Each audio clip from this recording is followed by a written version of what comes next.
Hello আমার দুষ্ট মিষ্টি বন্ধুরা, কেমন আছো তোমরা সবাই? আশা করি তোমরা অনেক ভালোই আছো। আমি অনেক সুন্দর দেখতে শরীরের গঠন, আর নাইবা বললাম একটু স্বাস্থ্যবান হওয়ায় আমাকে নাকি আরও বেশি সুন্দর লাগে। এটা সবাই বলতো। আমার স্বামী বাইরে কাজ করতেন এবং বাড়ি ফিরে বিশ্রাম নিতেন। গত কয়েকদিন ধরে গৃহস্থালির কাজের চাপে আমি খুব ক্লান্ত ছিলাম। আমরা নববিবাহিত, আর আমার স্বামী সদ্য চাকরি পেয়েছেন। তিনি আমাকে তার সাথে বাইরে থাকার জন্য নিয়ে যেতে চেয়েছিলেন, কিন্তু বিয়ের খরচের কারণে আমি তাকে বলেছিলাম স্থায়ী হওয়ার পরে যেন আমাকে নিয়ে যায়।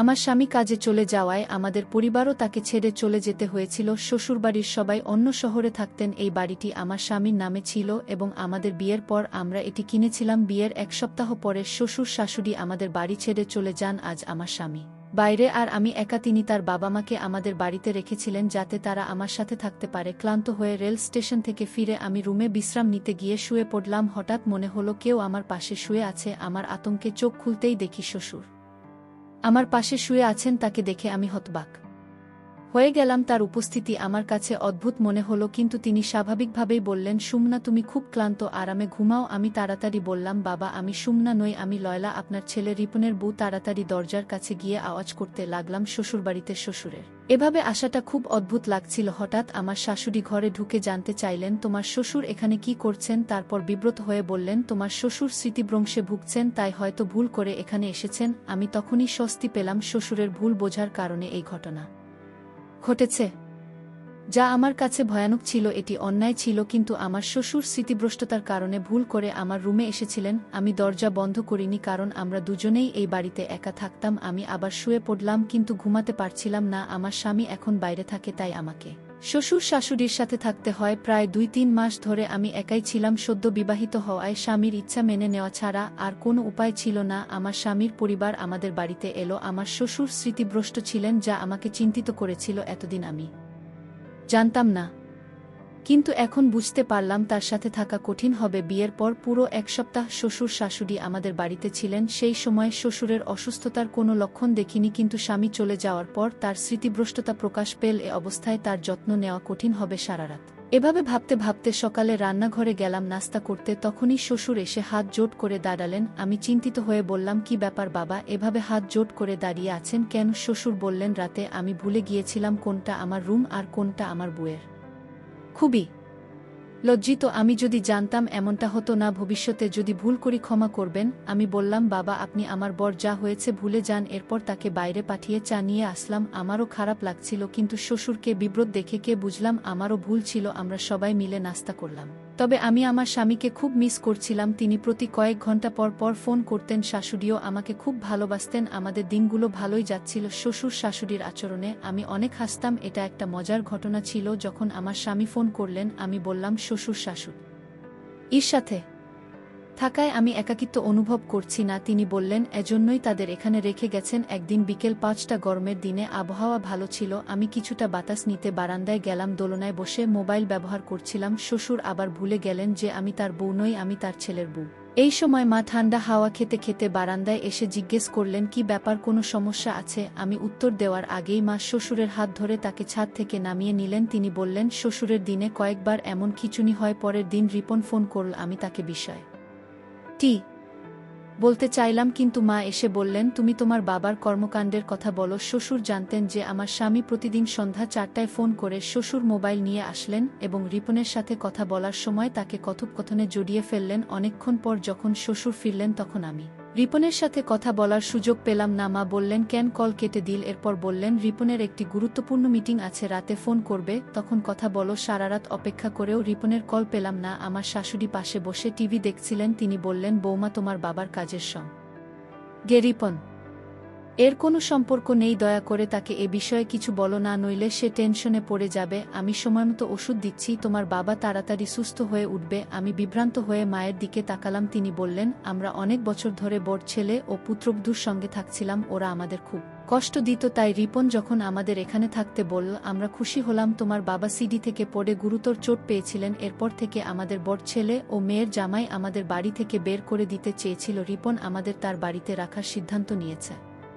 এবং তোমার বাবার ওষুধের খরচ বহন করছে জামাই, তুমি একদম অন্যরকম, তোমার বাবার ওষুধের খরচ বহন করছে এবং এখন সে এখানে এসে আমাদের সাহায্য করেছে, এখানে বসবাস করে আমি স্বস্তি পাচ্ছি। আগে ভয় ছিল যে রিপন তার ইচ্ছামত বিয়ে করে বর পুত্রবধূর মতো কাউকে নিয়ে আসবে, কিন্তু তোমার সঙ্গে থেকে এখন স্বস্তি পাই। ছেলেটাও ভালো আর মেয়ের ভালো, তাই রিপনকে কিছু বলবেন না, যেন চিন্তিত না হয়। তোমার বাবার অবস্থা আগের থেকে ভালো, কিন্তু রিপন তার বাবা মায়ের প্রতি খুব সদয়, তিনি আমাদের সমস্যার সমাধানের জন্য আমাদেরকে তার বাড়িতে নিয়ে এসেছেন। যদি বলো তোমার বাবার কিছু নেই আছে, রিপন কষ্ট পাবে এবং হয়রানি করবে আমাদের, সে ছাড়া আর কোনো সাপোর্ট নেই। আমরা ছোট ছেলে বাড়ি থেকে বের হলে কোথায় যাব, শ্বশুর শাশুড়িকে এই বৃদ্ধ বয়সে কোথায় নিয়ে যাব? মায়ের কথা শুনে মন ভেঙে যায়। বড় ছেলে ও পুত্রবধূর অবহেলার কারণে শ্বশুর শাশুড়ি তাদের বাড়ি ছেড়ে চলে এলেন। আমি শ্বশুর শাশুড়ির কষ্ট বুঝি, কারণ আমার বাবা মাও চলে গেছেন। রিপনের বাবা মায়ের প্রতি ভালোবাসা দেখে খুব খুশি হয়ে শ্বশুরের নানা কাজ আমাকে দুশ্চিন্তায় ফেলুক। কখনো তিনি আমার কাছে আসতেন, কখনো কোলে নিয়ে যেতেন, কখনো প্রশংসা করতেন, যা আপত্তিকর মনে হতো তিনি আমাকে নিবিড়ভাবে তাকিয়ে দেখতেন, আমার ঘরে প্রবেশ করার চেষ্টা করতেন আর আমাকে তার স্ত্রী মনে করে অদ্ভুত কাজ করতেন। মাও আমাকে নিষেধ করলেন, তাই আমি মাকে জিজ্ঞেস করলাম, বাবাজি কি ওষুধ খাবেন? পাপাজির স্মৃতিভ্রংশতা বেড়েই চলেছে। সবচেয়ে কষ্টের বিষয় ছিল শ্বশুর মশাই শুধু তার স্ত্রীর ব্যাপারে ভুলে যেতেন, বাকি সবকিছু মনে রাখতেন। তিনি শুধু আম্মুকে ভুলে যেতেন, আমাকে মা ভাবতেন না। মনে হতো তিনি স্মৃতিভ্রষ্টতায় ভুগছেন না। যদি ইচ্ছাকৃতভাবে করতেন তবে তাকে সহ্য করতাম না। স্বামীর চলে যাওয়ার পরে 3 মাস অনেক কষ্টের শ্বশুর শাশুড়ির সাথে কাটিয়েছি। রুমের দরজা বন্ধ করে ঘুমাতাম এবং সারাদিন মুখোমুখি না হওয়ার চেষ্টা করতাম। একদিন দুপুরে দরজায় তালা লাগাতে দেখলাম দরজাটা ভাঙা। চিন্তিত হলাম, কারণ সকাল পর্যন্ত দরজার তালা ঠিক ছিল। বিকালে ঘুমানোর সময়ও আমি সবসময় রুমের তালা লাগিয়ে রাখতাম, কিন্তু আজ তালাটা নষ্ট হয়ে গেছে। কোনোভাবে দরজাটা ঠিকমতো বন্ধ করেছিলাম। রাতে ঘুমাতে গেলাম, কিন্তু দরজা খোলা থাকায় ঘুমাতে পারছিলাম না। রাত 3টায় ঘুমিয়ে পড়লাম। সকাল 6টায় ঘুম ভাঙল। অবাক হয়ে দেখলাম আমার স্বামীর বদলে আমার বিছানায় আমি শ্বশুরকে জাগালাম, কিন্তু তিনি আমাকে শূন্য বলে ডাকতে লাগলেন। তখন সকাল 6:05। স্বামী রিপন হঠাৎ 3 মাস পর ঘরে ঢুকে পড়লেন এবং বললেন, আমি বিশ্বাস করতে পারছি না যে তুমি এমন কাজ করেছ। তার কথায় আমি হতভম্ব হয়ে পড়লাম, অশ্রু গড়িয়ে পড়ল। তাকে বোঝানোর চেষ্টা করলাম এটা আমার দোষ নয়, বাবাজির স্মৃতিভ্রংশ আছে, তাই তিনি আমার রুমে এসেছেন। আমি তাকে সবকিছু সত্যি বললাম এবং বললাম মা ও বাবা উভয়ই আমাকে সমর্থন করবে। তখন অবস্থা ছিল যেমন আকাশ ভেঙে পড়ার মতো, বুঝতেই পারিনি যে দুজনেই এমন দ্রুত রং বদলাবে। তখন শাশুড়ি কাঁদতে দেখে বলেছিলেন, রিপন আমি তো তোমাকে আগেই বলেছিলাম ওর আচার ব্যবহার খুব খারাপ। আমি অনেকদিন ধরে তোমাকে বলছি যে তোমার স্ত্রী তোমার বাবাকে পটানোর চেষ্টা করছে, সে তোমাকে ছাড়া থাকতে পারছে না, তাই এমন করছে। শাশুড়িমা আরও বলেন, ও তোমার বাবার নয়, তোমার স্ত্রীরই দোষ। আর আমি তাকিয়ে দেখছিলাম কতটা সহজে মিথ্যা বলছে সে। শ্বশুর বলল, তোমার স্ত্রী আমাকে প্রলুব্ধ করেছে। বাবা বললেন, আমি একজন সৎ মানুষ, আমি কখনো কোনো নারীর দিকে তাকাইনি। তোমার স্ত্রীর কথায় আমার কোনো বিশ্বাস নেই। রিপন এর মুখ রাগে লাল হয়ে গেল। সে কিছু না বলে আমার হাত ধরে বলল, তুমি আমার মা বাবাকে কষ্ট দিচ্ছ। গত 2 মাস ধরে আম্মু আমাকে